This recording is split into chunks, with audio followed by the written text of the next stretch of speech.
So I'm sure you guys know the NBA All-Star Game is this evening, and our very own Zach Lavine will be playing in it, the first All-Star from the Bulls since Jimmy Butler in 2017. And with Lavine being selected as a first-time All-Star, there are of course always ridiculous trade proposals of what various media outlets think would make sense for some contending teams to trade for Zach Lavine as we approach the trade deadline, which is just 18 days away from now. Because the assumption is any All-Star that is playing on a non-contending team should be a prime candidate to move to a team that is fighting for a title, which, sure, sometimes that is the case, but then of course you see these media outlets coming out with these ridiculous trade scenarios that in no way match Zach's value. It's as if they think the Bulls front office would be stupid enough to let Lavine go. Well, maybe it was the case last season, but to let Lavine go for some of these trade packages, which I'll get into in a little bit. So what's going on, everyone? You were listening to Bulls Central here. Hope you're all doing well. Shout out to the subscriber who suggested this video idea when they asked if I had seen some of the insane trade proposals people have been coming up with. And I'll be honest, I hadn't, because ever since that game against the Oklahoma City Thunder, where Lavine really turned a corner in that bad loss, the thought of trading Lavine was all but out of my mind, all but done. And in my view, the front office, they were essentially taking Lavine off of the table as a trade option, which might have been the case from the very start of the season, was never actually a thing, but the thought around the league was that no one on the Bulls was untouchable except for maybe Patrick Williams, who they just drafted. But in my view now, there's no way this front office is even thinking about moving Lavine unless they get some insane haul for him with multiple young assets, another star in return, or if for whatever reason a team was giving up on their superstar, say the Bucks wanted to trade Giannis for Lavine or the Clippers Kawhi for Lavine, yeah, you're going to make that trade, but we all know that that would never happen. So after hearing this from the subscriber, I thought, okay, let me do a little digging and see what some of these proposals are. And the guy wasn't kidding. There are some absurd trade proposals out there across a host of different websites, some even on ESPN. I was honestly shocked. And initially I thought, well, are we just biased? Are we as biased Bulls fans? And maybe, we think that Lavine's trade value is actually a lot higher than the rest of the league thinks it is. I'm sure we're biased to some extent, but no. I think most NBA fans across the league would agree that these are bad trades for the Bulls. So what I'm going to do here is throw up the trade scenarios being proposed, and I'm going to rank them in order from bad to the very worst one. I would love to hear what you guys think as well. So starting off with the first trade proposal right here, the Nuggets receive Zach Lavine in exchange for Michael Porter Jr., Will Barton, Monte Morris, and 2 first-round picks. So this isn't that bad, at least compared to the rest of these that you'll see in a sec, but it's still pretty bad. I guess a lot of it depends on these 2 future first-round picks. Are we talking 2021 and 22 picks? Are we talking 2022 and 2026? Because the Nuggets are a good team right now, and they probably will be for the foreseeable future, given the age of their star talent. So the first-round picks, I guess I should say, in the immediate term might not be as valuable if the Nuggets continue to finish with one of the best records in the league. And at the same time, 3 to 5 years from now, even if the Nuggets start falling off and the Bulls get lucky and get a top 5 lottery pick, and again, they would have to ensure that the pick is not protected in any way, then okay, great, but do you really want to wait that long when you're trading our star player away right now? You kind of want an asset that can start building around now, or at least in the near term. Now, Michael Porter Jr., that's a nice piece. He's young, he's incredibly athletic. The one thing that we have concerns about, though, is whether or not he can actually stay healthy and play at a consistent level. I mean, he, in my view, has future All-Star potential, but obviously the injuries are still a concern. Will Barton is actually a good veteran piece. He's someone I've mentioned before that the Bulls should really consider snagging in free agency this offseason for perhaps mid-level exception type contract. But even with all these pieces, it's not worth Zach Lavine. It just isn't. Not at Lavine's age, not at the caliber of player he is. Like I said, I do think Michael Porter Jr. has a lot of potential, and he very well could become a better player than Lavine 5 years from now, but also too much risk with MPJ, given his injury history, and because of that, it's not worth giving up Lavine for.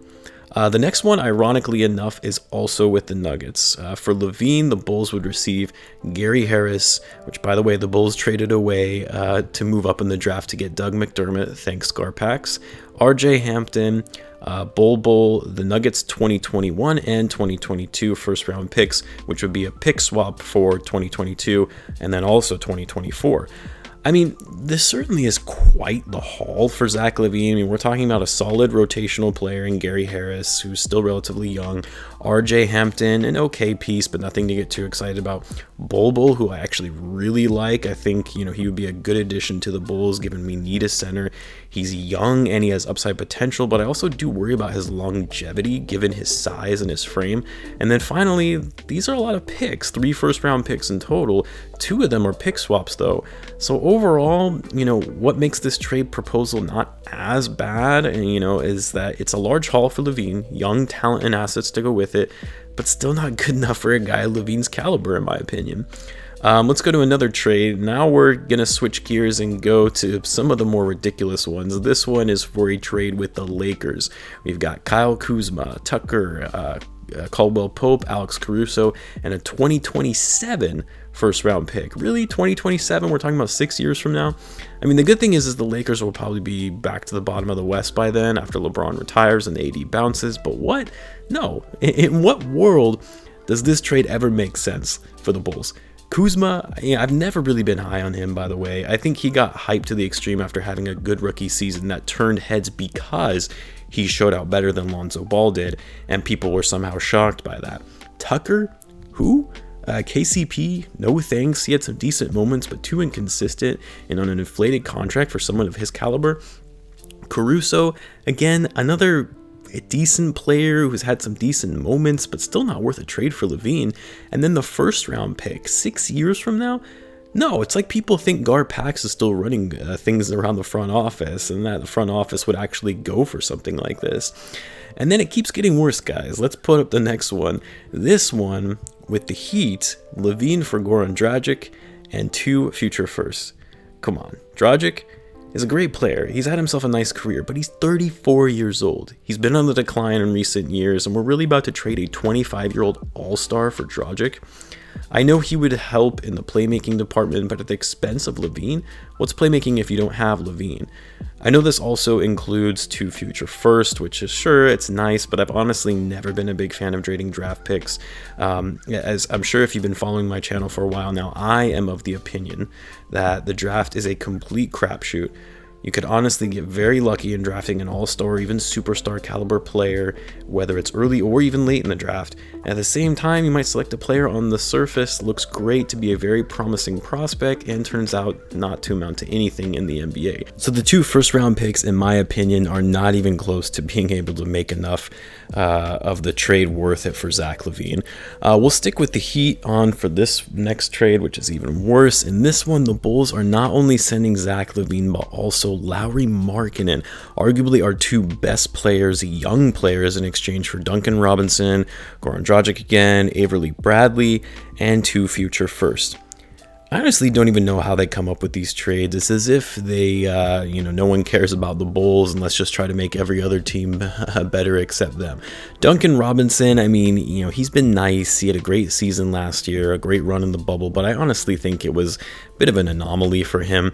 Again, Dragic and Bradley, 2 older players who have been on the decline in their careers. And again, picks, which I just explained how I feel about picks. In my view, it's, again, not worth it, especially now that we're including Lauri Markkanen in this trade.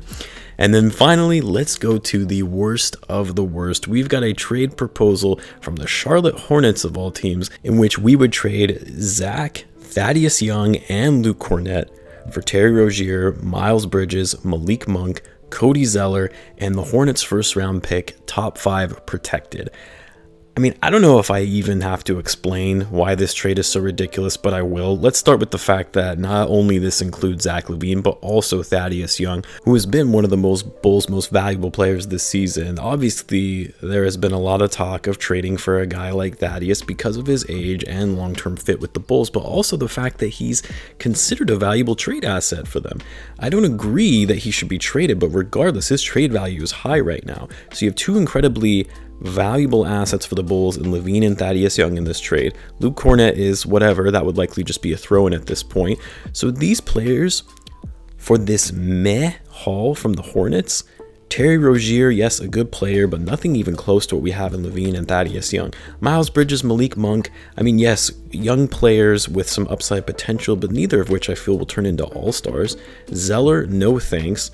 And then the first-round picks from the Hornets, which is better than some of these other firsts because it could end up being a lottery pick for the next season since it is the Hornets. But even then, it's top 5 protected. So no, I don't know on what planet we're living on where Arturas picks up the phone in this trade scenario and says, you know what, this trade actually makes sense for us. No, he would hang up the phone immediately. I honestly think even Gar Pax would hang up the phone right away on this one. It's that bad. So let me know what you guys think. Was I being too harsh on some of these trade proposals? Maybe you felt some of these would actually have made sense for the Bulls.